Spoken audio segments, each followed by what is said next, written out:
Hey guys, so in today's video, I wanted to talk about some things that I have struggled with throughout this whole process of needing to go through physical rehabilitation. And that started with me having multiple seizures lasting over 8 minutes each and ending up in the hospital paralyzed on my right side. And I've made multiple videos kind of talking through everything that happened, as well as going through some of the process that I've been going through so far to try to get back to where I used to be, physically, mentally, and all of the above. So, one of the things that I've really struggled with throughout this whole process is being okay asking for help. I hate not being independent. I hate needing to rely on other people to do so much for me. Like, I just want to let you guys know, if you didn't, or if you haven't watched any of my previous videos, like, I have to have help getting in and out of the shower. I have to have help getting dressed. Um, there's a lot of things that I need help with because I still have a lot of paralysis and weakness on my right side. I have gotten some additional movement back.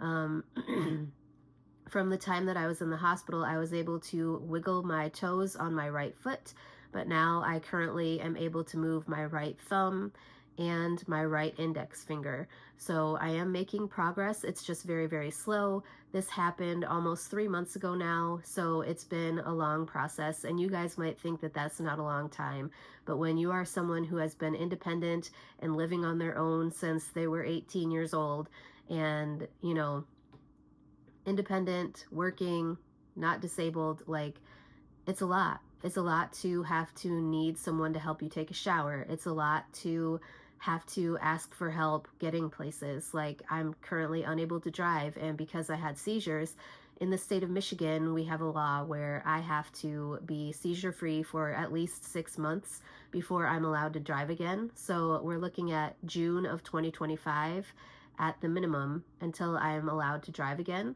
So it's going to be a long process. I'm going to have to rely on someone to bring me places. And it's hard for me to ask for help because I've always been someone who prefers to be independent. And like, having to have someone physically bring me places, like physically push my wheelchair down the ramp, having to have a ramp at all and not be able to walk, having to have someone help me, like I said, get in and out of the shower, having to help someone put my pants on, or having to have someone help me put my pants on, something like that. Like, I have always been able to do those things on my own, except for when I had my stroke before. And I guess I should have been more thankful after having my stroke the first time that my physical rehab at that point only took a couple of months before I was able to get back to my baseline. And at this point, with this injury, they aren't sure if I will ever get back to my baseline. So I am just super thankful for the function that I have been able to get back, because we are just seeing what's going to come back, if anything. And so the fact that I was able to get any sort of function and movement back at all in my body is a blessing. Um, Another thing that I think has been very difficult for me is how relationships have changed since all of this has happened. Like, obviously, for those of you who have been following my channel for a while, you know that I was living with my godmother prior to ending up in the hospital with this all going on. Obviously, I'm no longer living with my godmother, and we have gotten into verbal altercations since then. There has been a lot said, a lot of hurtful words, and, it's just been a very hard and difficult road getting to where I am right now.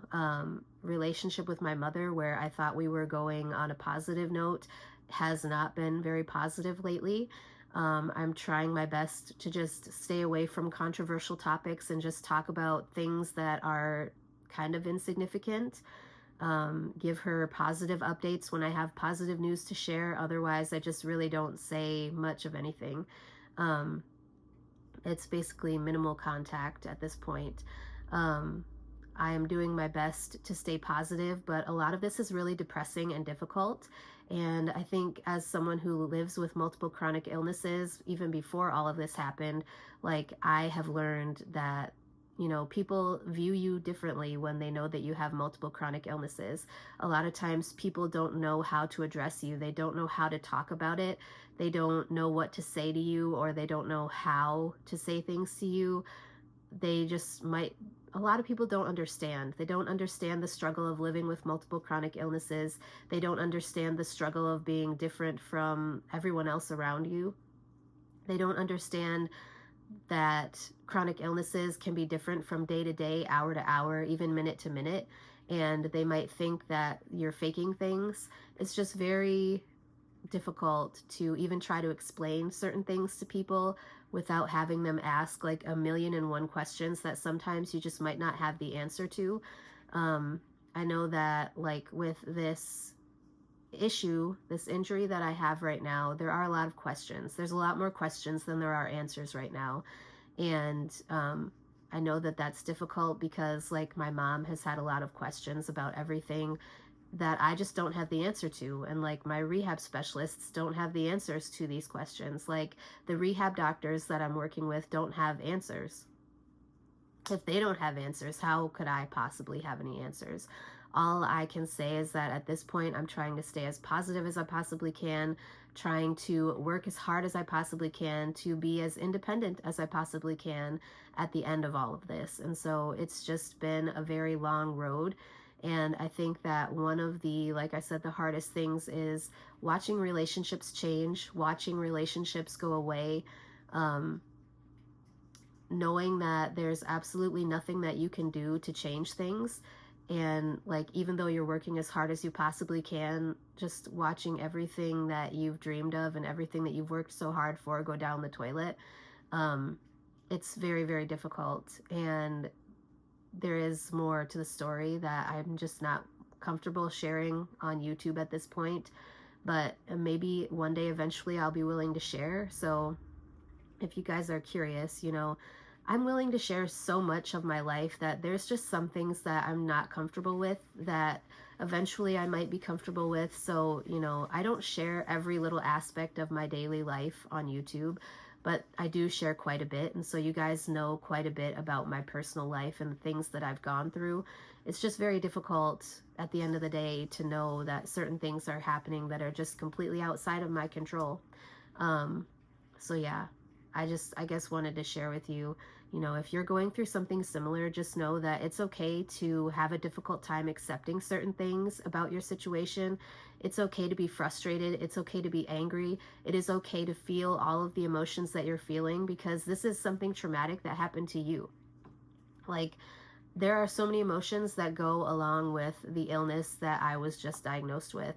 And knowing that it is something that can fluctuate from day to day, where one day I might be feeling perfectly fine and the next day, I might be feeling like absolute dog shite.